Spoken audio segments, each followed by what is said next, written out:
Selamat malam. Selamat malam semuanya. Malam, Bang.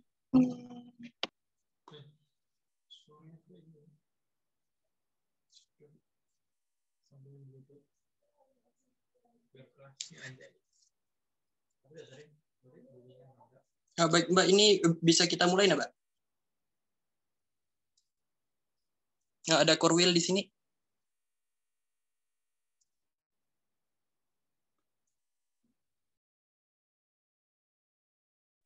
Iya, aku udah join, Rio.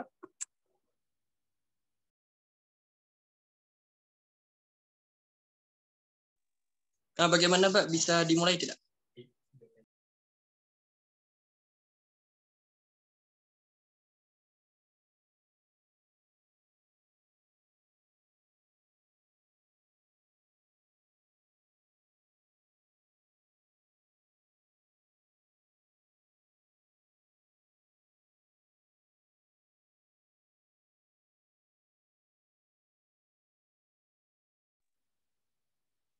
Halo? Nyampe nggak suaranya? Kedengaran nggak suaranya? Dengar Pak, sangat Kedengaran? jelas Pak. Dengar Pak, sangat jelas. Kedengaran jelas? Sangat Ya, jelas sudah Pak, jelas aman. ya? Aman Pak. Oh ya, oke. Silakan. Oke baik, Bisa mulai dibuka. ya. Baik Pak, siap. Untuk semuanya, selamat malam dan salam sejahtera untuk kita semua. Selamat malam. Malam. Perkenalkan, nama saya Rio Fendi selaku moderator untuk modernisasi Webisroom pada malam hari ini. Nah, untuk Webisroom ini bertemakan bagaimana melihat segmentasi pasar saat ini. Nah, ini sangat krusial sekali, apalagi kita ini sebagai mahasiswa administrasi bisnis, ya di mana kita ini tujuannya untuk kedepannya memulai usaha atau bisnis. Nah, ya kita kan pasti agak bingung nih, bagaimana kita melihat segmentasi pasarnya nanti ke depannya. Nah, kita sebagai mahasiswa untuk memiliki bekal, nah untuk memiliki bekalnya dari sini nih, pada saat Webisroom ini. Kebetulan ini ada pemateri yang ini pematerinya narasumbernya ini dosen sekaligus penulis dari Universitas Kapuas Sintang. Nah ini dia berdomisili di Sintang, Kalimantan Barat. Nah mungkin dari teman-teman yang dari UNKA di sini ini pasti ada yang kenal dong sama Pak Darmansyah ini. Baik, untuk rangkaian kedua ada pembacaan tata tertib, yaitu yang pertama format nama. Nah ini teman-teman sekalian jangan lupa ya format namanya. Untuk pesertanya ini nama dan nama garis bawah asal kampus. Seperti misalnya nama saya Rejo Fendi, ada garis bawah Universitas Kapuas Sintang, atau yang kepanjangan bisa deh disingkat dulu Kasintang. Jangan lupa diganti ya format namanya biar jelas.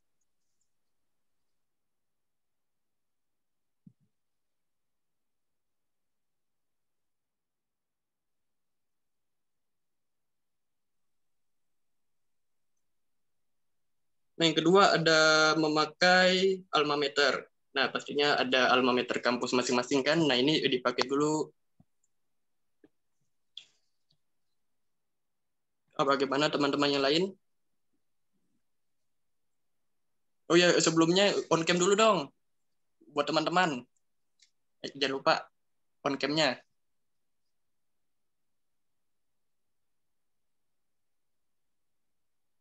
On cam.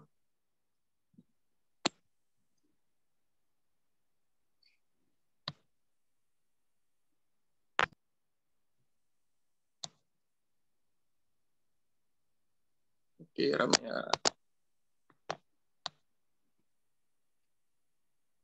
Yang ketiga, tata tertib yang ketiga ada 10 menit sebelum Webisroom dimulai sudah hadir. Dan yang keempat, tidak mengaktifkan mic saat pembicara, moderator, ataupun yang lainnya itu berbicara. Nah, mari kita lanjut ke rangkaian ketiga, ada opening space. Nah, itu saya persilakan untuk Wakorwil, Bang Fauzan Akbar. Saya persilakan.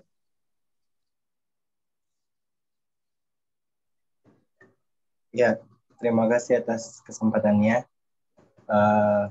Sebelumnya mohon maaf karena tidak mengaktifkan kamera karena sedang berada di luar dan tidak memakai alma mater. Yang terhormat Bapak Darmansa SEMM selaku pemateri pada Webisroom kali ini. Yang saya hormati Koordinator Wilayah 5 beserta jajarannya. Yang saya hormati Koordinator Departemen dan stafnya. Dan yang saya hormati para peserta Webisroom kali ini. Jadi yang ingin saya sampaikan adalah semoga teman-teman yang hadir pada kegiatan Webisroom di 5B Wilayah 5 ini dapat bermanfaat ke depan untuk teman-teman dan mendapatkan pengetahuan yang didapatkan nanti setelah pemateri menjelaskan, serta bagaimana teman-teman mendapatkan wawasan tentang bagaimana menganalisa dan melihat segmentasi pasar pada saat ini. Mungkin itu saja, saya kembalikan ke moderator. Terima kasih. Oke, baik Bang. Terima kasih untuk opening space-nya. Ini untuk lanjut ke rangkaian 4, yaitu ada sambutan plus pembukaan itu dari koordinator wilayah. Nah, itu saya persilakan. Baik, terima kasih untuk waktunya dari moderator. Assalamualaikum warahmatullahi wabarakatuh. Selamat malam semuanya. Shalom. Shalom, Om Swastiastu, Namo Buddhaya, salam kebajikan dan salam sejahtera untuk kita semua. Sebelumnya saya ucapkan terima kasih banyak yang sebesar-besarnya, terutama kepada Bapak Darmansyah selaku narasumber kita pada malam hari ini, dan juga teman-teman peserta Webisroom yang sudah meluangkan waktunya untuk berhadir mengikuti Webisroom pada malam hari ini. Di sini saya sebagai koordinator wilayah mewakili teman-teman pengurus wilayah apabila selama berlangsungnya kegiatan Webisroom pada malam hari ini terdapat kekurangan maupun kesalahan, kami memohon maaf. Dan setelah ini selamat menyimak untuk materi yang disampaikan, semoga bermanfaat dan bisa kita aplikasikan ke dalam kehidupan kita sehari-hari. Mungkin itu saja yang dapat saya sampaikan. Selanjutnya, dengan mengucap Bismillahirrahmanirrahim, untuk Webisroom pada malam hari ini saya buka. Baik, terima kasih. Saya kembalikan kepada moderator. Wassalamualaikum warahmatullahi wabarakatuh. Betulan kan, Wanda. Masukkan dalam kubokan dah.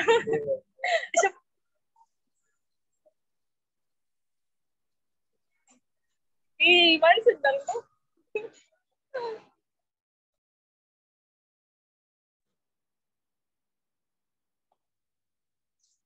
Nah, baik, terima kasih untuk Korwil, Mbak Cici Tamarani, dan ini untuk selanjutnya rangkaian selanjutnya itu ada pemaparan materi.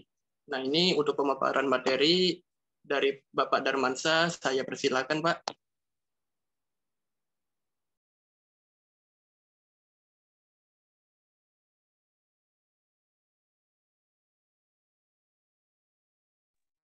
Halo, suaranya kedengaran? Kedengaran, Bapak. Kedengaran, Pak.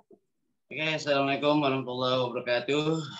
Selamat malam dan salam sejahtera para peserta webinar pada malam ya hari ini.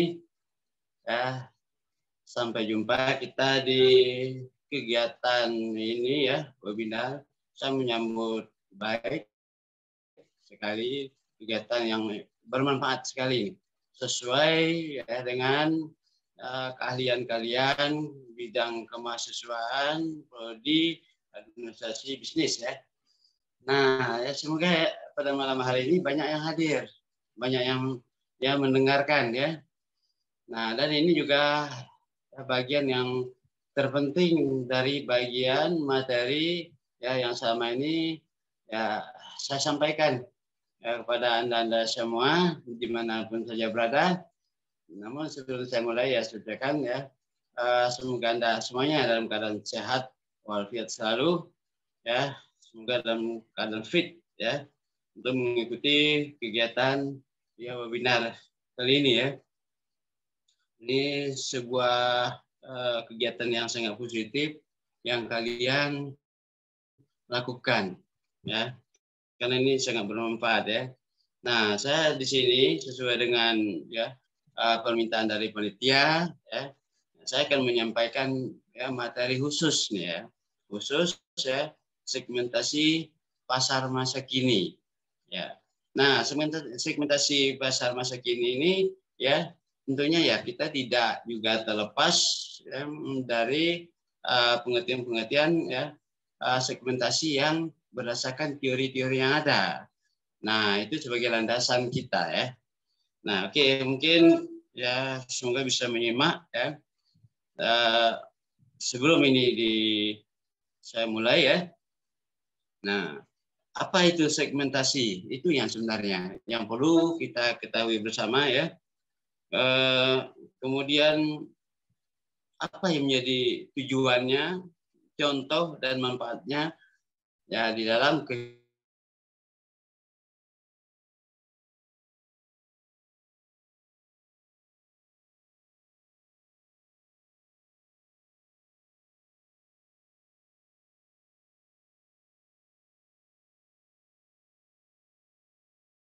adalah salah satu aspek penting ya dalam bisnis ya yang dapat memberikan begitu banyak manfaat terhadap perusahaan. Nah, apa itu segmentasi? Segmentasi artinya itu pengelompokan ya. Pengelompokan di dalam sebuah pemasaran produk. Semua pemasaran produk atau jasa. Ya, tapi yang sering terkenal ini produk, tapi jasa iya sama juga. Nah, jadi ya, segmentasi pasar ini kita mengetahui strategi untuk menggali ya target konsumen ya yang dalam sehingga bisnis pun bisa ya dijalankan dengan langkah yang tepat. Nah, di dalam penjualan ya manajemen pemasaran ini masuk di ya, strategi penjualan. Nah, strategi penjualan produk ini tentunya harus tepat sasaran ya. Nah, namun ya, sudahkah ya kita tahu apa yang dimaksud dengan segmentasi pasar yang lebih luas. Itu yang sangat penting karena kita memasarkan yang lebih luas ya tapi lebih mendalam. Nah, ini dari teori dulu kita ambil ya. Nah, dari pengertian segmentasi pasar adalah strategi pemetaan ya. Strategi pemetaan berarti kan kita memetakan kemana pasar yang tepat dari produk yang kita ya tawarkan. Nah, tentunya kan tidak kita semua ya tempat ya itu konsumen kita ya bagus untuk pemasaran, tidak seperti itu. Ya. Nah, kita mesti lihat target konsumen berdasarkan karakteristiknya pertama, ya. Bagaimana karakteristiknya kita mengenal ya. Tentunya kita lihat ya dari segi ya tipe daripada ini ya konsumen itu sendiri, tingkatan pendapatannya, seleranya itu perlu dilihat ya. Kemudian tingkat umurnya juga harus dilihat. Kemudian jenis kelaminnya juga harus dilihat. Itu karakter mereka. Karena apa? Karakter itu juga menentukan mereka untuk melakukan pembelian produk. Misalnya Jun, contoh ya. Nah, kalau ya di suatu tempat itu ya banyak anak muda yang sudah berpikiran maju ya kemudian berpengetahuan. Nah, pemasaran produknya tentunya ya kita bisa memasarkan yang harganya kelas menengah ke atas karena mereka memahami tentang manfaat produk itu sendiri. Nah, di mana kalau kita masuk ya ke daerah-daerah di mana tingkat pendidikan orang itu rendah, gitu kan? Nah, ya kan nggak mungkin kita tawarkan misalnya produk-produk yang canggih, gitu kan? Ya disesuaikan. Itu namanya pengelompokan, segmentasi, ya pengelompokan, ya terhadap apa yang kita pasarkan. Nah, misalnya ya kalian ingin memasarkan HP misalnya, di mana tempat-tempat ya yang kalian pasarkan tidak ada sinyal, misalnya tidak ada akses, ya akses daripada internet. Kalian pasarkan HP Android, kan tidak masuk, ya tentunya yang pas di situ berarti HP yang manual, misalnya seperti HP Center, gitu, itu pas. Tapi kalau Android, nah ini pengelompokan. Berarti produk itulah yang bagus dipasarkan di situ. Nah, kemudian juga bisa Anda memasarkan ya barang-barang pertanian, artinya alat-alat pengolah tanah yang canggih. Kalau ke desa-desa di mana tingkat pendidikan orangnya rendah, itu tidak mungkin itu mereka gunakan. Karena mereka tidak memahami gimana cara menggunakan alat tersebut. Nah, pasarkanlah yang bisa mereka gunakan. Nah, itu namanya pengelompokan ya, segmentasi pasar berdasarkan karakteristik konsumen. Nah, kemudian ada juga yang berdasarkan kebutuhan. Segmentasi pemasarannya berdasarkan kebutuhan kebutuhan penjualan ya. Nah, kalau berdasarkan kebutuhan penjualan, kebutuhan konsumen maksudnya. Tentunya ya mereka itu akan membeli barang yang mereka butuhkan. Ya kalau misalnya begini ya, mereka mengkonsumsi beras ya untuk kebutuhannya sehari-hari. Nah mungkin kita pasarkan dengan mereka jagung. Kalau mungkin di NTT ya, di Ambon ya. Nah jadi itu tadi sedikit contoh ya. Nah, kita juga lihat ada beberapa jenis segmentasi pasar itu. Yang pertama ya berdasarkan perilaku, tingkah laku, ya. Atau dilihat ada jadi jenis segmentasi pasar ini ada beberapa yang kita kenal. Pertama ya segmentasi berdasarkan perilaku, tingkah laku terhadap produk. Apa segmentasi tingkah laku terhadap produk? Yaitu sikap mereka, pengetahuan mereka, reaksi atau respon, loyalitas penggunaan produk. Nah, ini masuk di dalam tingkah laku terhadap produk. Nah, kalau kalian kita ingin memasarkan itu suatu produk, kita perlu lakukan apa dulu? Itu survei. Nah, itu penting. Survei, sebarkan kuesioner, sebarkan kuesioner. Disitulah kita akan mendapat jawaban, jawaban apa sikap mereka terhadap produk yang akan kita tawarkan. Jangan langsung dibawa, tapi yang akan kita tawarkan kita harus survei dulu, biar kita tidak sia-sia mendistribusikan produk itu ke tujuan. Nah, itu merupakan kita lihat dulu sikap mereka, tingkat pendidikan mereka, apa yang Bapak katakan tadi contoh, kemudian reaksi, respon mereka terhadap kalau kita nawarkan barang ini, bagaimana respon mereka? Apakah mereka akan beli? Nah, kemudian bagaimana loyalitas penggunaan produk itu? Nah, loyalitas penggunaan produk itu tentunya kalau mereka sudah pernah membeli. Oleh sebab itu sangat penting yang penting sekali dilakukan survei. Setiap kita akan melakukan kegiatan usaha, baik yang dulu ataupun sekarang sama, tetap menggunakan survei terlebih dahulu, survei produk kepada konsumen. Nah, survei itu nanti kuesionernya disebar-sebarkan, nanti produk apa yang di situ yang sangat mereka butuhkan dari jawaban itu, Nah, di situ terukur apa yang akan kita pasarkan bisa berhasil, bisa mereka beli, mereka sukai, gitu kan. Nah, Kemudian kita lihat juga pengetahuan mereka tentang produk terbaca lihat dari kuesioner yang kita sebarkan. Nah, ya, apa reaksi mereka, respon mereka, jawaban mereka di ya kuesioner yang kita sebarkan. Nah, kalau mereka udah sering menggunakan produk itu, misalnya bagaimana mereka loyalitas mereka, misalnya kadang-kadang kan kalau kita memasarkan produk kosmetik, ya kosmetik, nah mereka kan biasa nggak mau campur-campur, ya dia tetap menggunakan itu, takut dia campur-campur. Nah, berarti kan itu loyalitas mereka terhadap produk itu bagus, itu kita masukkan. Kalau kita memang bergerak di bidang kosmetik, begitu juga jenis makanan. Makanan itu menyangkut masalah selera, ya selera. Ya kalau mereka misalnya Anda akan memasarkan suatu produk di Kapusulu, misal, ya Kapusulu. Kan nggak mungkin Anda pasarkan produk di Kapusulu itu makanan Turki misal. Kalian tawarkan kebab, nggak masuk. Jadi ya ciri-ciri khas kalau misalnya di Kapusulu apa yang jenis makanan yang mereka hobi walaupun bukan dari Kapusulu dari luar, nah itu butuh survei. Itu pun tidak boleh satu kabupaten sekaligus. Ambil sampelnya satu desa atau 3 desa ambil sampelnya.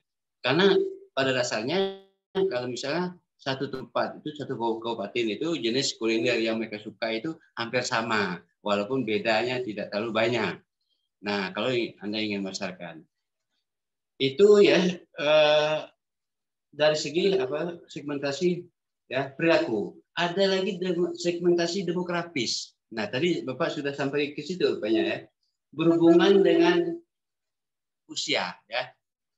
Nah, jadi kalau segmentasi demografis berhubungan dengan usia. Usia menentukan juga apa barang yang harus kita tawarkan. Maka tadi survei penting ya. Survei menggunakan kuesioner itu sangat penting. Itulah alat instrumen yang bisa kita untuk menggunakan, mengetahui daripada apa yang mereka konsumen inginkan sesuai dengan tingkatan ya jenis kelamin usia. Nah, ini hubungan dengan usia. Kalau usia kan kita lihat kalau yang usia 30 ke atas 30 ke bawah ya 20 ke bawah tentunya ya keinginan selera mereka berbeda dari yang 30 ke atas sampai 40 sampai 60 itu beda. Nah, itu harus dibuat pengelompokan. Segmentasi itu kan intinya bahasanya itu pengelompokan ya, pemasaran produk berdasarkan ya pengetahuan, kemudian usia, jenis kelamin, pekerjaan, pendidikan, statusnya menikah atau tidak. Nah, itu dibeda-bedakan barang yang akan kita pasarkan. Nah, saya tadi ambil contoh ya, contoh pakaian ya. Saya beritahukan contoh pakaian. Yang usia 20 ke bawah, jenis pakaian yang mereka hobi jelas berbeda kan. Yang 20 ke atas, ya lebih lagi berbeda. 30 ke atas berbeda lagi.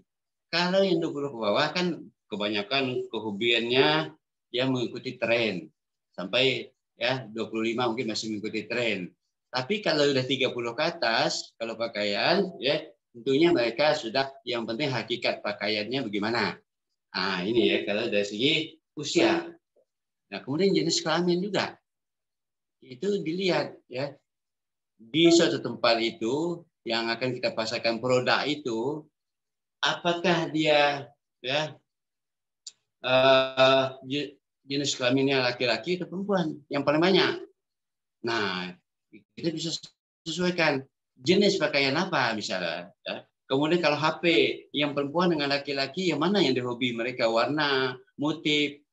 Nah, itu jadi harus pas dalam memasarkan sebuah produk. Kemudian dilihat lagi dari pekerjaan. Nah, pekerjaan juga menentukan apa yang ya mereka inginkan. Orang mudah bekerja, dia lebih cenderung menggunakan ya ini apa namanya produk-produk yang high class karena dia menyesuaikan pendapatan dia. Karena setiap pendapatan meningkat seseorang ya tentunya ya dia klasifikasi apa yang dia gunakan, pakaian maupun jenis makanan itu lebih berbeda dari yang belum, karena pendapatannya tinggi. ya. Nah, ada pekerjaan. Kemudian dari pendidikan juga. Pendidikan juga menentukan, ya, menentukan apa jenis produk yang akan kita tawarkan pada mereka. Karena mereka sudah mengerti, bagaimana gizi, vitamin, ya, jenis makanan yang bermanfaat.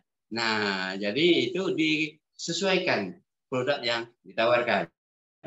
Nah, sebelum saya jelaskan nanti bagaimana segmentasi berdasarkan kekinian cara menawarkan produk, itu nanti dah dekat akhir, ya.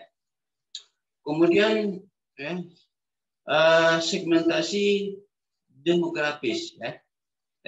Segmentasi psikografis yang ketiga, ya. Contohnya psikologis pelanggan.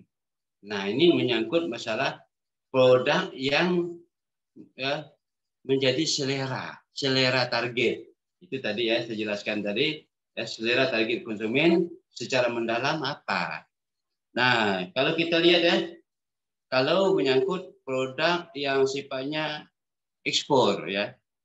Nah, begitu juga ya, para perusahaan besar kalau yang bersifat ekspor, dia harus lihat negara, misalnya kalau Jepang hobinya apa. Ya, tidak akan sama dengan Amerika yang dipasarkan. Kalau Jepang hobinya yang ikan-ikan daging kurang.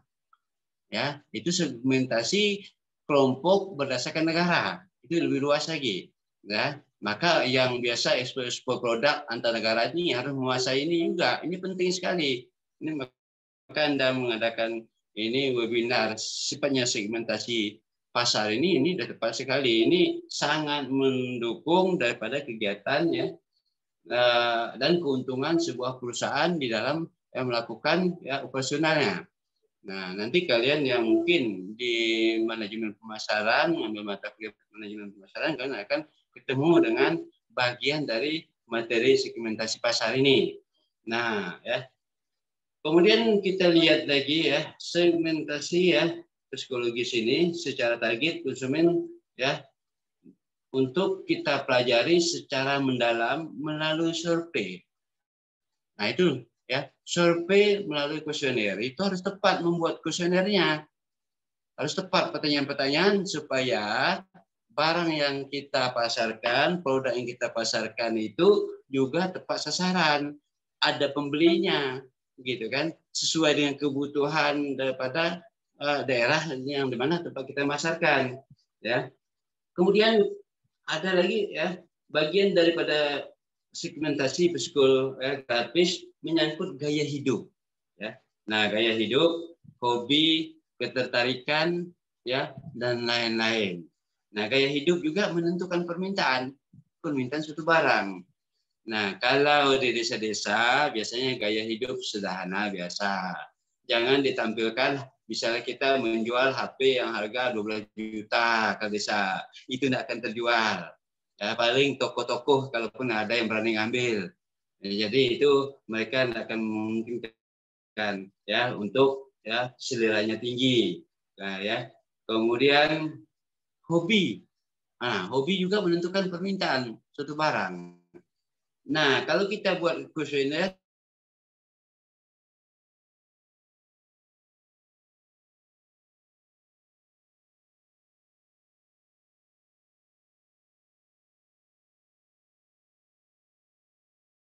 seorang hobi, ketertarikan, dan lain-lain. Nah, kemudian yang ya berikutnya segmentasi geografis. Nah, ya.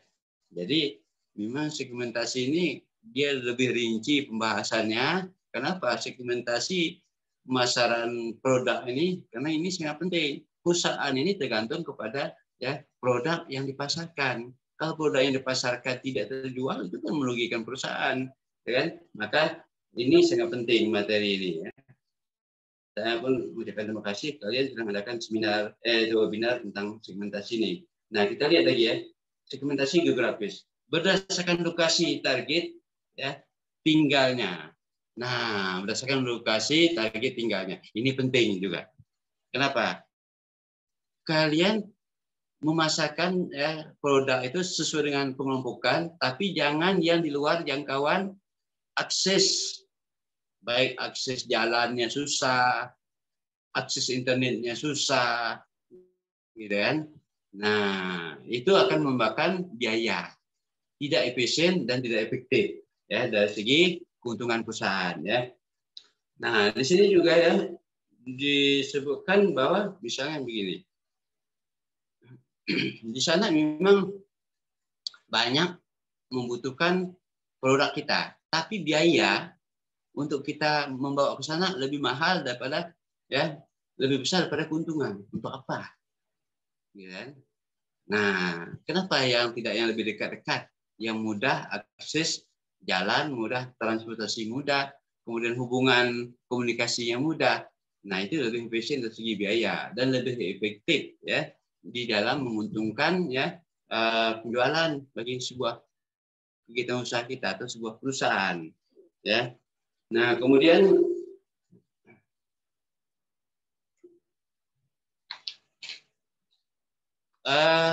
kita lihat lagi ya yang terakhir pemaparan saya ini, segmentasi berdasarkan jualan online. Nah, ya, segmentasi berdasarkan jualan online ini ya, kan kita nih memiliki WA, memiliki SMS, ya, memiliki FB, ya, FB ini agak luas ya kan, tapi WA bisa dilakukan pemasaran produk, promosi melalui WA. Nah, WA ini kalau mereka sudah ada akses internet, kita kirim secara khusus, nggak usah secara menyebar gitu. Jadi dari kelompok ke kelompok memasarkannya itu. Cuman sebelumnya lakukan Shopee juga. Shopee gimana? Kirim lewat WA ke kelompok yang ada di sana, ya, kita punya akses di sana, minta jawaban mereka. Ya, kuesioner. Bisa juga dengan polling. Bisa, cuma pollingnya terbatas. Karena pertanyaannya terbatas, tapi lewat kuesioner bisa, lewat kelompok daripada WA. Nah, apa jawaban mereka? Di situ itu lebih efisien kita untuk mengetahui daripada produk yang mereka inginkan. Kalau kita belum punya produk tapi akan membuat produk, berarti kita menyesuaikan apa yang mereka inginkan. Kalau yang sudah punya produk, berarti tawarkan produk itu dalam kuesioner. Bagaimana pendapat mereka? Nah, pada tingkat harga berapa? Yang kualitas yang memang yang bagaimana? Yang mereka mau, yang mereka inginkan. Bisa warna bagaimana, ya, modelnya bagaimana. Ah, itu dibuat pertanyaan di dalam kuesionernya. Nah, jadi itu lebih, sekarang ini kan lebih hemat biaya di dalam menawarkan suatu produk. Nah, ya, misalnya seperti contoh ya, misalnya kamu punya pabrik ya, konveksi home dress ya, kekinian, ya. Maka segmentasi pasar yang bisa kamu pilih adalah perempuan muda tentunya. Nah, mungkin kakek-kakek, nenek-nenek menggunakan konveksi home dress kekinian ya. Nah, berarti yang usianya 20 ke bawah, paling 25 ke bawah yang kekinian ya. Home dress ya kekinian. Itu segmentasi pasarnya yang perlu diperhatikan. Itu ya. Kemudian bisa kalian pilih adalah misalnya ke perempuan muda, anak-anak muda, laki-laki yang lebih muda. Kalau dia menawarkan ya tipe-tipe misalnya ya pakaian yang serba model. Nah, itu ya. Kemudian segmentasi itu difokuskan pada perempuan yang suka belanja online. Nah, yang suka belanja online juga itu sangat penting untuk dilakukan ini survei atau penawaran produk. Itu sasaran yang tepat sekali. Mereka suka belanja online. Maka diketahuilah nanti melalui kuesioner yang kita sebarkan, melalui Facebook atau melalui WA yang paling efektif ya, melalui SMS efektif itu untuk menawarkan, melalui Messenger untuk menawarkan. Nah, setelah ada jawaban, apa salahnya kita kirimkan produk, tanya mereka berapa pemesanan, yang model bagaimana mereka pesankan. Itu berarti kita mesti buka sendiri akunnya, buka sendiri aplikasi khusus pemasaran produk. Nah, ya, khusus kita buka sendiri, itu yang kita kirim dengan mereka melalui lewat WA, lewat Messenger. Nah, itu pemasaran yang kekinian, yang pas untuk saat ini, efektif dari segi ini ya, untuk mendapatkan keuntungan, waktu, kemudian efisien dari segi biaya. Di biaya kita nawarkan, kita tidak perlu iklan macam seperti dulu. Kalau dulu ya harus ada baleho, harus ada ini apa itu tuh brosur. Sekarang enggak, cukup satu brosur saja untuk membuat promosi ya. Nah, kemudian dari beberapa yang saya jelaskan tadi dapatlah disimpulkan bahwa ya segmentasi pasar itu bagaimana kita bisa mengenal ya jenis ya pengelompokan daripada barang-barang yang kita pasarkan, kemudian tujuan, manfaat, contoh hingga prosedur melakukannya dalam bisnis Anda. Jadi dari penjelasan tersebut bisa disimpulkan mengenai bahwa strategi untuk membantu perusahaan menjangkau target konsumen yang sesuai dan tepat berdasarkan pengelompokan tersebut, itulah yang tadi bagian-bagian yang Bapak jelaskan satu persatu. Oke, untuk sementara sampai di sini dulu. Nanti mungkin ada sisi tanya jawab, silakan. Bisa satu persatu nanti saya akan ya jawaban. Kemudian saya akan tahu masalah Anda kalau ada tanya jawab. Apa yang bisa saya bantu untuk menjelaskan? Terima kasih. Baik Pak, terima kasih untuk pemaparan materi dari Bapak. Nah, ini lanjut ke rangkaian acara berikutnya itu tanya jawab. Nah, itu sekiranya dari teman-teman kalian, dari teman-teman masih ada yang bingung atau ya masih ada yang kurang jelas dari pemaparan materi dari Bapak Darmansyah mengenai bagaimana kita melihat segmentasi pasar saat ini. Nah, dari sini dari teman-teman apakah ada yang ingin bertanya? Silakan. Untuk yang bertanya jangan lupa on cam ya. Ya bagi yang menanya, dan jangan lupa memperkenalkan diri. Namanya siapa dan asal kampus. Oke, silakan bagi Anda yang ingin bertanya.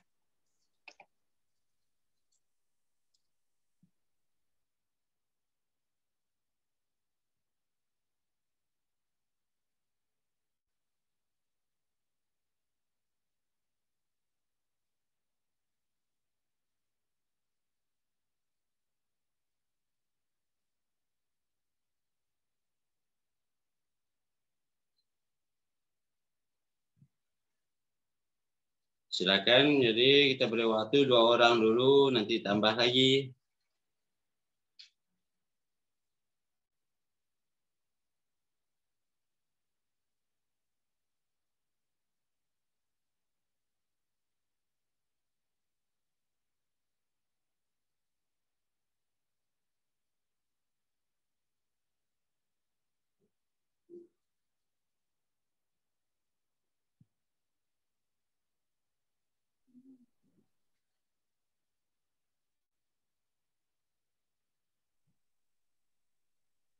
Nah, mungkin dari peserta masih bingung nih, masih kurang jelas atau masih bingung apa yang mau disampaikan. Nah, mungkin dari ya teman-teman pengurus. Nah, siapa tahu ada yang bingung atau mau bertanya, silakan teman-teman.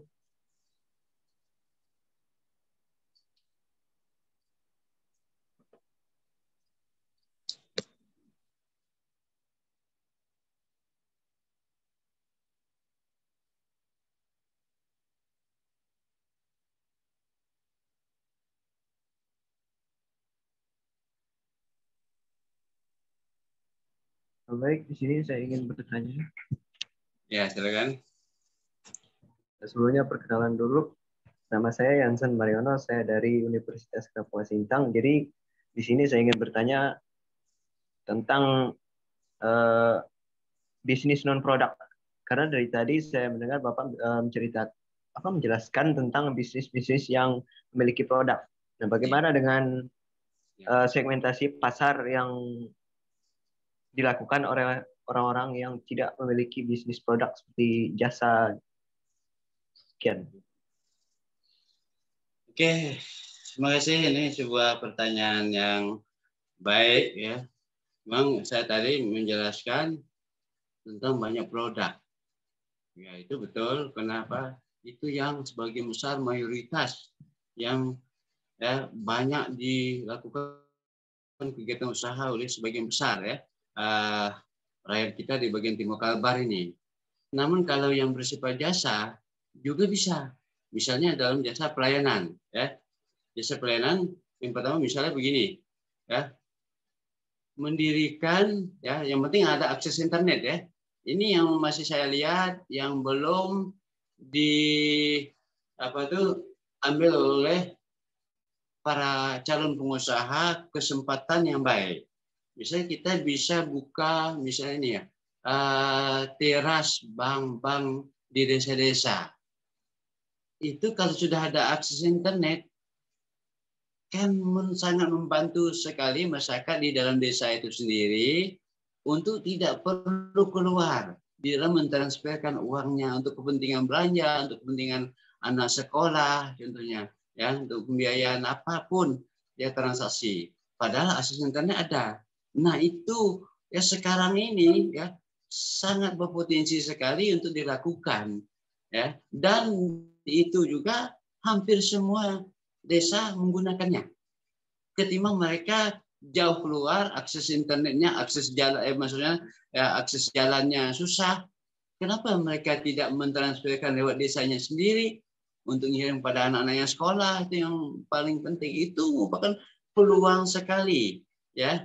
Kenapa itu tidak diusahakan? Itu segmentasi pasar yang sangat menguntungkan. Dan ini saya buka sebenarnya sebuah peluang ini untuk ditawarkan ya kepada siapapun yang ikut webinar ini ya. Ini pasti menguntungkan.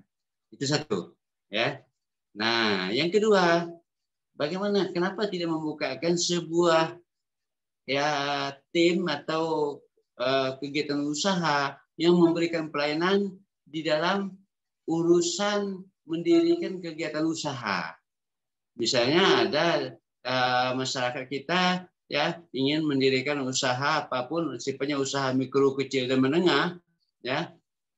Nah, kalau sudah ada tim ya atau organisasi atau kegiatan usaha yang membantu ya membuka peluang kepada masyarakat untuk bahwa mereka menawarkan diri siap mengurus semua segala surat menyurat untuk kegiatan-kegiatan bukan kegiatan usaha, atau itu satu ya, yang kedua, atau yang ketiga misalnya para mahasiswa menawarkan memberikan ya pelayanan ya bagaimana mereka ya yang terutama bisnis ya bisa memberikan pelatihan-pelatihan pada mereka supaya kegiatan-kegiatan usaha bisnis mereka lebih maju. Itu juga teori peluang segmentasi pasar yang dalam bentuk jasa yang bisa ditawarkan kepada mereka, gitu kan. Yang tadi satu misalnya teras BRI yang paling menguntungkan, yang kedua misalnya pelayanan administrasi ya kegiatan usaha mereka, karena kan lumayan jauh ke kecamatan, ada yang diurus di buku kabupaten,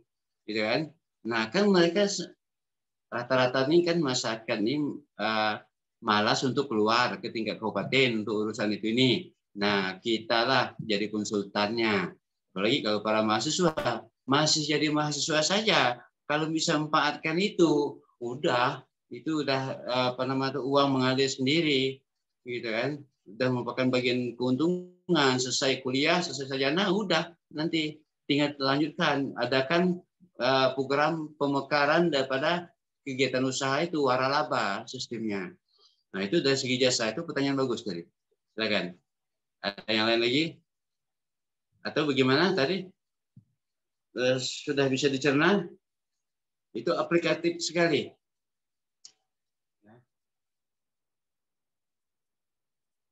Bahkan itu ya bagian dari yang Bapak pikirkan yang sebenarnya kalau Bapak masih muda akan Bapak lakukan. Misal pembukaan teras BRI, pembukaan ini kegiatan usaha untuk itu tadi pelayanan administrasi.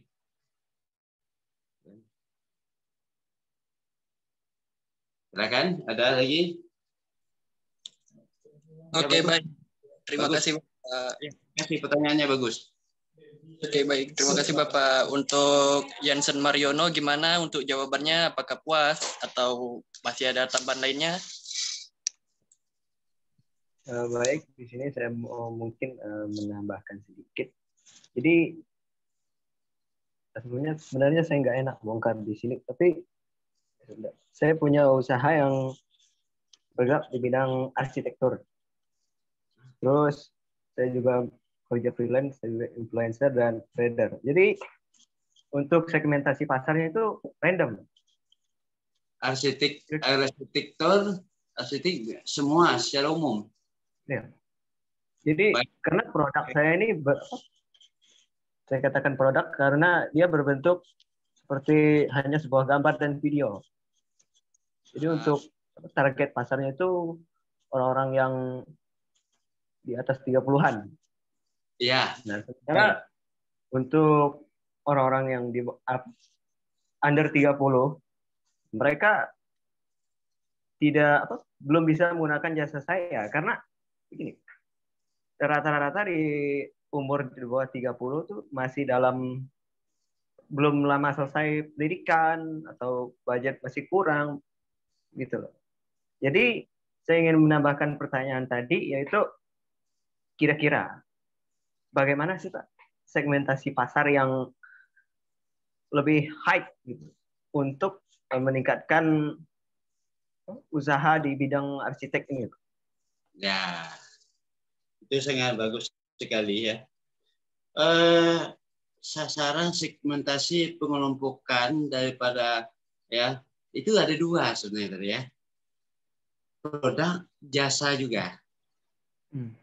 Produk apa yang Anda buatkan, yang Anda tawarkan seperti video dan sebagainya, itu ya.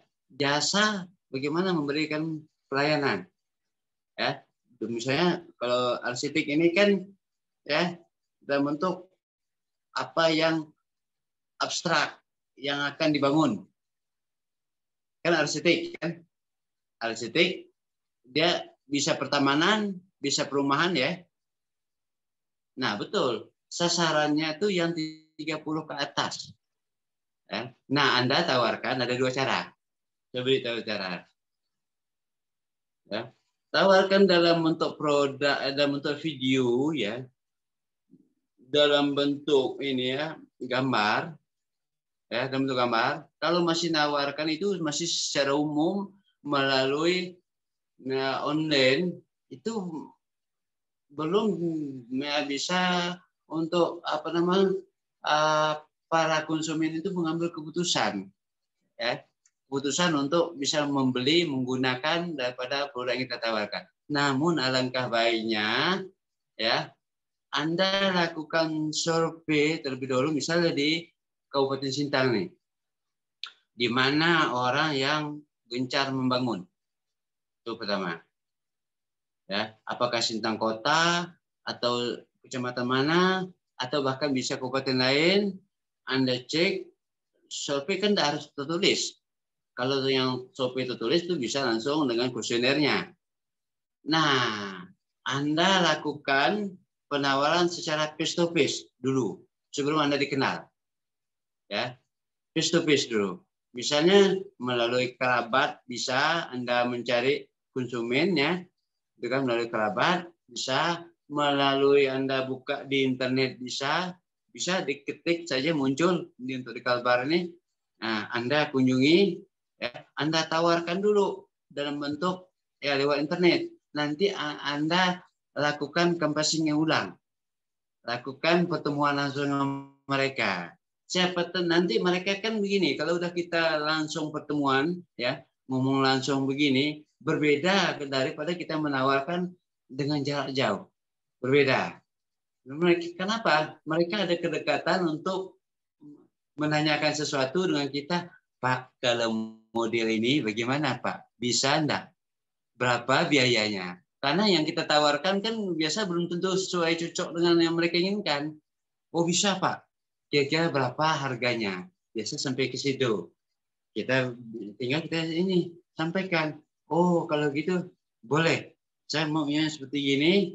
tolong buatkan gambarnya, bistiknya, bisa kan? Nah, nanti masalah apa namanya tuh DP atau yang lainnya, masalah pembayaran, bagaimana sistemnya? Nah, kan enak dia ngomong langsung kan? Ketimbang hanya kita hanya nawarkan lagi, dia terbatas, gitu kan? Nah, itu ya. Cara kita bisa masuk kepada mereka, tentunya kita butuh referensi orang lain yang sangat kenal dengan mereka. Memang ya sekarang ini bidang itu bistik tuh sangat bagus. Kenapa? Orang sekarang masih membangun. Nah, kalau Anda dapat pesanan yang bistik sifatnya miliaran, oh udah, kan? Itu udah bebas finansial kita, udah kan? Yang rumah pribadi saja sudah menguntungkan, udah berapa belasan juta bistiknya, kan? Apalagi yang sifatnya gedung yang miliaran, kan? Oke, saya kira itu dulu ya. Sebuah solusi. Mungkin ada yang lain lagi?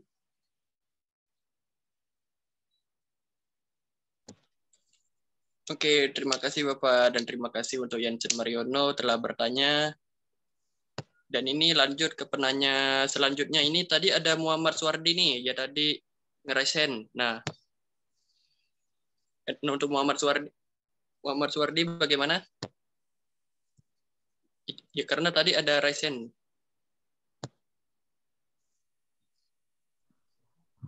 Ya, terima kasih izin bertanya. Oke. Baik, bismillah. Perkenalkan, nama saya Muhammad Suwardi dari Politeknik Negeri Ujung Pandang. Mohon maaf tidak bisa on-kan kamera. Langsung ke pertanyaan kami. Tadi Bapak menjelaskan salah satu metode untuk mensurvei itu dengan menggunakan kuesioner. Nah, kalau kita lihat salah satu kelemahan dari kuesioner ini adalah bagaimana responden ini yang acap kali mengisi kuesioner secara asal-asalan. Nah, dengan mengisi secara asal-asalan itu mungkin bisa menyebabkan data yang kita kumpulkan menjadi kurang objektif. Nah, memang kalau kita pikir tidak bisa mengendalikan jawaban dari setiap responden. Nah, kira-kira bagaimana dalam membuat kuesioner ini menjadi lebih bisa kita objektifkan kepada responden supaya jawabannya tidak asal-asalan. Kemudian ada pertanyaan dari saya. Segmentasi tadi, kira-kira kita harus melakukan segmentasi itu sedetail apa? Misalnya seorang pemilik toko A melakukan segmentasi menjual pakaian wanita yang berumur 20-50 tahun. Apakah itu sudah cukup segmentasi sampai situ atau perlu lagi dilakukan segmentasi ke lebih hal yang detail lagi? Mengingat pasar kan sifatnya heterogen dan juga kebutuhan sangat bervariasi. Nah, apakah bagaimana kira-kira kita melihat pasar dan melakukan tingkat segmentasi? Mungkin itu pertanyaan dari kami. Terima kasih.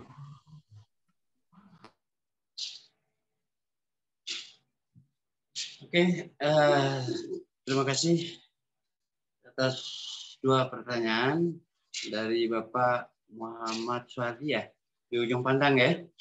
Wah, terima kasih telah bergabung di kegiatan webinar ini.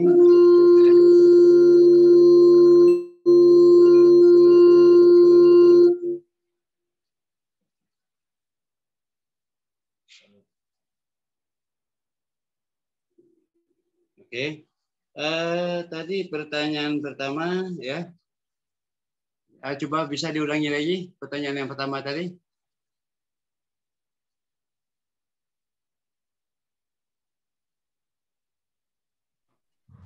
Yang pertama tadi perihal kuesioner, Pak. Oh iya, betul. Yang kedua tadi masalah pakaian ya, yang usia. Yang kedua itu perihal tingkat segmentasi pasar yang harus dilakukan. Sedalam apa atau sedetail apa? Oke. Saya jawab yang pertama dulu ya. Ada karakter sebuah kuesioner ya yang mampu ya menggiring ya para respondennya untuk menjawab dengan ya cukup maksimal jujur, walaupun tidak sepenuhnya jujur. Karena ya dia kan kadang menjawab tuh lebih banyak juga dengan analisa ketimbang pada kenyataan yang dia butuhkan. Nah, kuesioner ini, ciri kuesioner ini untuk menggiring para konsumen ini ya, menjawab yang lebih jujur, tidak terlalu banyak error, ya. Dia harus pertanyaan pertama ikuti dengan pertanyaan kedua, ya, sinkron. Nah, ya, sinkron yang pertama, itu kan, dia harus diikuti dengan kedua. Jadi dia tidak berpisah pertanyaan pertama dengan kedua. Misalnya, gitu kan, ya. Kita ingin menanyakan apakah Anda ya menginginkan ya ini misalnya jenis pakaian yang sifatnya kekinian atau sifatnya high class, gitu kan, yang harganya antara ini dengan ini, itu pertanyaan pertama misalnya, gitu kan. Nah, kecenderungan mereka ini ada jawaban gengsi juga. Kalau dia menjawab rendah, dia jawab yang atas. Apakah betul dia menggunakan yang atas sesuai dengan pendapatan dia? Bisa jadi dia hanya menggunakan yang harga misalnya 100.000. Yang dia jawab betul kata itu Anda tadi 200, 300, gitu kan? Itu kan tidak sinkron dengan keadaan pasar yang sebenarnya, keinginan konsumen yang sebenarnya. Nah, diikuti lagi dengan pertanyaan selanjutnya, gitu kan? Ikuti dengan pertanyaan selanjutnya, gitu kan? Jadi pertanyaan selanjutnya, berapa pendapatan atau berapa rata-rata gaji Anda per bulan, gitu kan? Akan ketahuan berapa pengeluaran Anda per bulan yang di luar ini untuk kegiatan belanja seperti pakaian dan sebagainya. Nah, dari jawaban itu dia menjawab di atas. Kita lihat dari pekerjaannya, dari pengeluaran dia yang lain. Oh, berarti ini tidak sinkron. Tapi kalau dia milih yang 100.000, tapi yang lain dia udah isikan misalnya hanya pendapatan 3 juta, pengeluarannya udah 2 juta, dia ngambil 100.000, berarti rasio errornya tidak ada. Tapi kalau dia ngambil yang 200-300.000, apalagi dalam 1 bulan 2-3 kali gantian pakaian misal, nah itu tidak mungkin. Nah, disitulah cara membaca daripada membuat kuesioner supaya kita tahu bahwa jawabannya asal-asalan atau tidak. Itu satu ya. Yang kedua, masalah usia pakaian. Ya, masalah usia yang menggunakan pakaian. Memang ya, kita juga harus membaca dari segi budaya setempat. Ya, selain pada selera, juga budaya. Nah, kita menawarkan kan tidak hanya berdasarkan selera yang hanya umur 20-30, hanya beberapa model. Ya, tapi ada yang model lain yang harus ya kita produksi juga, yang sesuai dengan usia tersebut ya, tapi ya sekali-sekali digunakan oleh orang lain ya. Kemudian pada usia tersebut ada juga yang sudah lebih dewasa yang tidak mau menggunakan pakaian yang sering yang kebanyakan yang mereka gunakan. Ya, ada yang sebagian kecil hobinya ini, ya, ini yang ke hobi juga. Ada yang hobinya ini, tapi sebagian besar yang ngetrain pada saat itu, misal usia sekian sampai sekian, inilah pakaian yang misalnya, atau inilah jenis makanan yang mereka hobi. Tapi tidak semuanya seperti itu. Nah, diproduksilah yang misalnya yang ngetren lebih banyak, misalnya 60%, yang kurang ngetren 40%. Itu pengelompokannya, itu yang bisa saya berikan solusinya. Oke, silakan.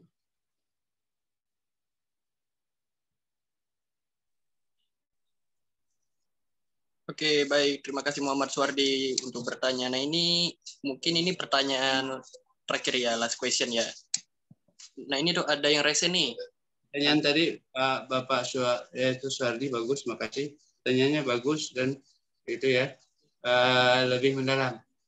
Ya, terima kasih pada beliau ya. Oke, baik. Terima kasih Muhammad Sordi telah bertanya. Nah, ini mungkin last question nih, pertanyaan terakhir.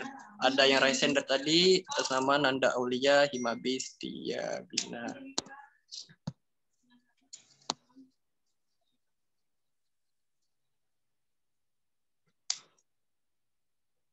Nah, bagaimana Nanda Aulia? Halo Nanda Aulia. Silakan.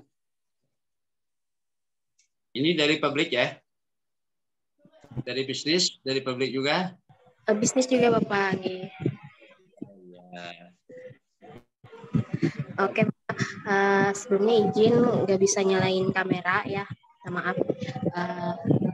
Perkenalan, sebelumnya saya Nanda Aulia dari Himabi Setia Bina Banua. Nah, jadi gini Bapak, saya kan ada usaha nih, kecil-kecilan usaha kosmetik. Sudah lumayan mensegmentasikan untuk produk saya gitu, tapi nggak jalan gitu Bapak. Kira-kira faktor utama untuk membuat segmentasi itu apa ya Bapak, biar produk saya itu lebih dikenal gitu, lebih keluarnya lebih banyak atau gimana gitu. Terima kasih Bapak, segitu aja mungkin. Oke.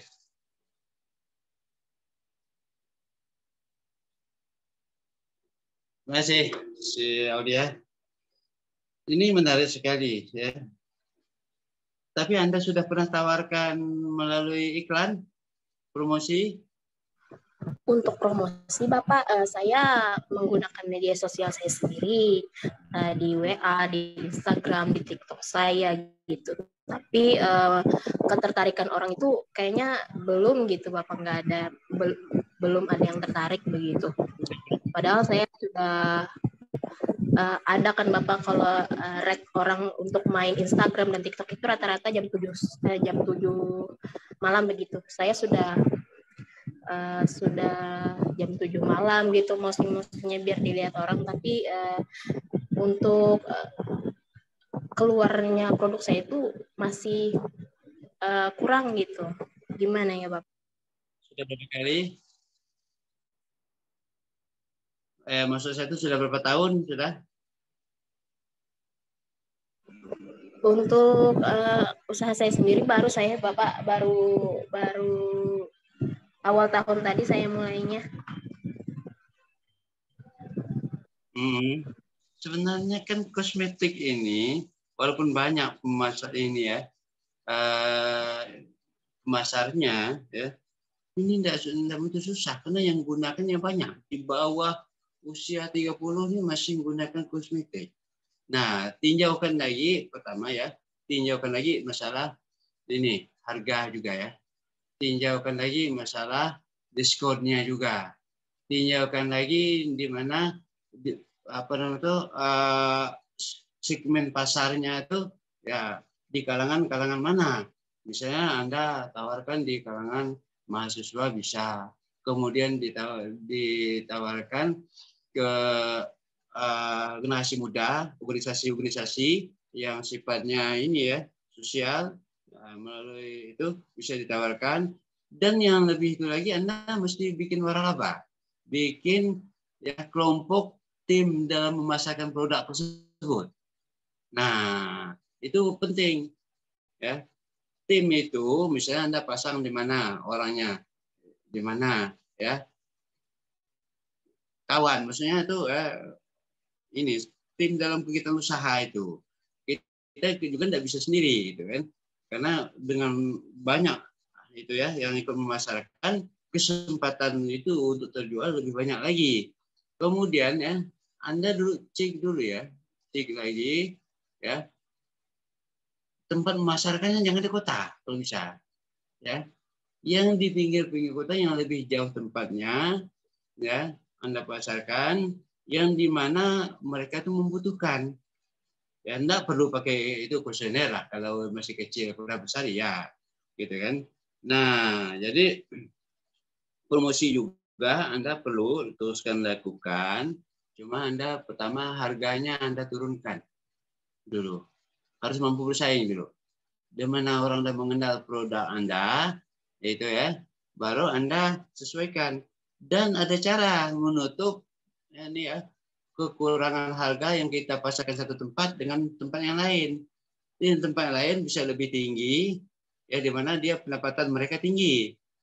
Di mana tempat yang pendapatan yang rendah itu harganya disesuaikan lebih rendah lagi supaya terjangkau. Kalau perlu Anda berikan ini dulu ya, berikan diskon. Nah, jadi kalau mereka ini membandingkan dengan produk lain, oh produk Anda masih murah, mirip pun sama. Dan manfaat daripada produk kosmetik dan jenis-jenis produk mesti Anda jelaskan. Kemudian gunakan juga brosur, ya, gunakan juga brosur, sebarkan. Cuman ya nyebarkannya jangan sembarangan karena bisa rugi kan. Sebarkan lewat kaki-kaki Anda, tim-tim Anda. Nah itu bisa dilakukan. Nah, apalagi kalau produk Anda produk yang memang dikenal ya selama ini, itu kan bukan produk yang sifatnya lokal, gitu kan. Nah, memang untuk bangkit dari suatu kegiatan usaha harus step by step, tidak bisa langsung langsung terkenal, tidak bisa juga. Banyak produk-produk yang butuh tahunan, baru dia bisa ya terangkat terkenal. Karena itu terus dipromosikan. Jadi orang jadi tertarik, penasaran. Nah, ya, kira itu ya salah satu solusinya. Oke, terima kasih Bapak. Ya, silakan. Ada pertanyaan yang lain lagi? Ini pertanyaannya bagus-bagus semua malam ini, menarik, aplikatif semua.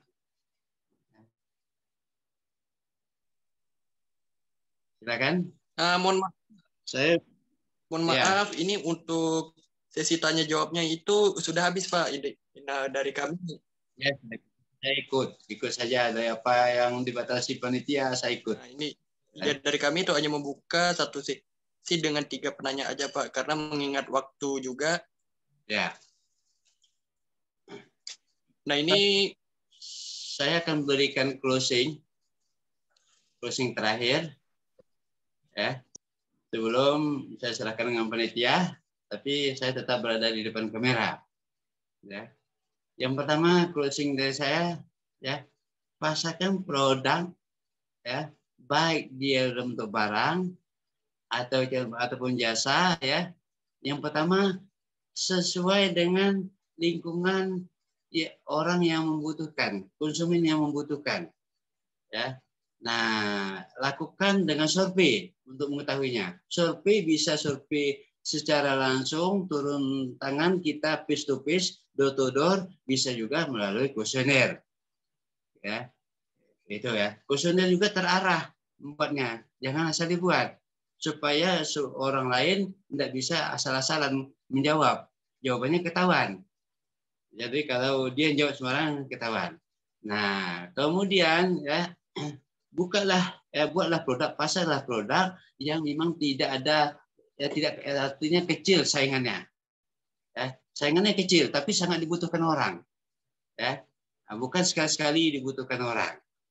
Yang berikutnya ya, segmentasi di bidang harga juga. Ya.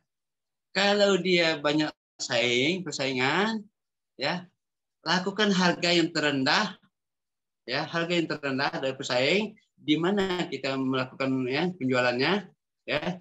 Kemudian bisa yang lebih tinggi, di mana pendapatan masyarakatnya lebih tinggi. Karena bagi mereka itu tidak ada apa-apa kalau mereka pendapatannya tinggi. Kalau pendapatan yang rendah, harganya tinggi, tidak akan bisa terjual. Walaupun mereka ingin membutuhkan, tapi mereka akan melakukan pilihan produk lain atau menunda membeli produk tersebut.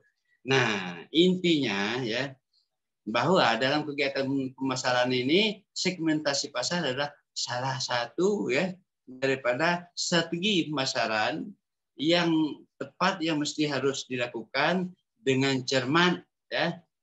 Kemudian ya mesti dilakukan terus-menerus segmentasi pasar. Itu adalah jantung daripada keuntungan perusahaan. Oke, terima kasih.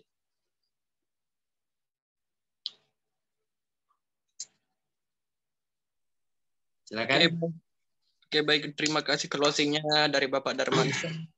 terima kasih untuk ilmu materi yang Bapak berikan pada Webisroom ya pada malam hari ini. Nah, ini untuk jadi bekal nih buat kita sebagai mahasiswa administrasi bisnis untuk memulai usaha ke depannya, ya bagaimana untuk bekal kita.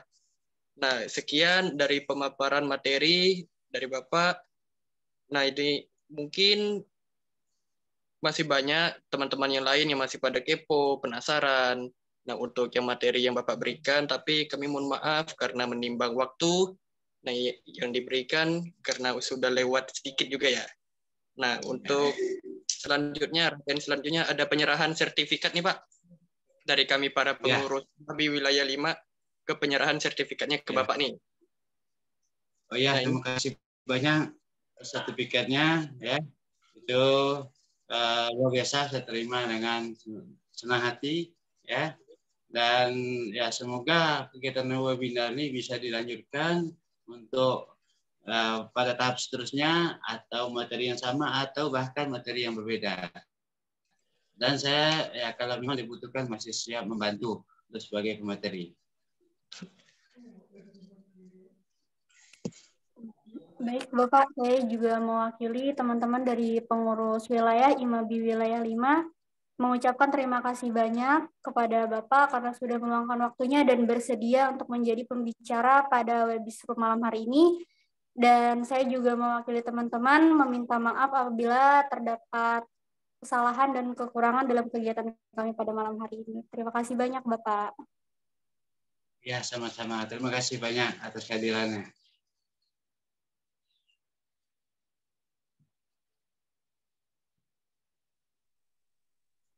Oke, sekali lagi terima kasih Pak. Nah, ya kita lanjut rangkaian selanjutnya nih, itu sesi foto. Nah, untuk ya teman-teman yang lain, bisa dong yang on cam kan. Nah, ya karena kita kan mau foto nanti nih. Ini untuk kalian yang pada kepo fotonya diposting di mana? Nah, ya kalian buka IG IMABI Wilayah 5. IMABI Wil 5. Nah, di situ ada dokumentasi kalian tuh. Kalau kalian yang masih kepo dan lain-lainnya. Yuk, yang lain yuk. Yuk on cam yuk. Muncul semua. Setengah pun tidak apa-apa.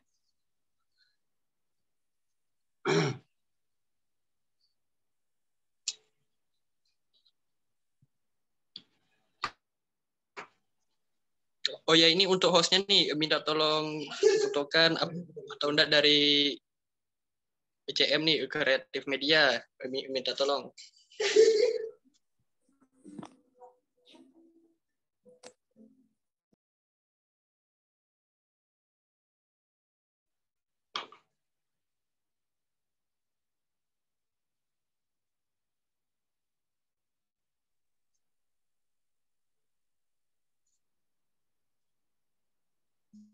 Halo Andi Ananda.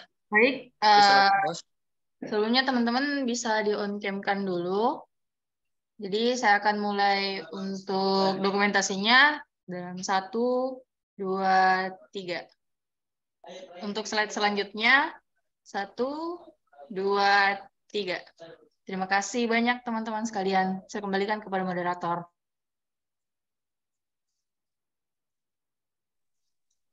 Oke, baik. Terima kasih.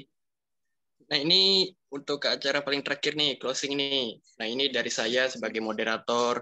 Berterima kasih untuk teman-teman sekalian dan pengurus yang telah mensukseskan kegiatan webinar pada malam hari ini. Dan tidak lupa juga terima kasih untuk Bapak nih, Pak Darmansyah, yang selaku dosen dan penulis Universitas Kapuas Sintang yang sudah menyediakan dirinya untuk menjadi pemateri pada Webisroom ini. Nah, ini saya sebagai moderator pamit undur diri dan bisa dilanjutkan oleh Korwil. Silakan.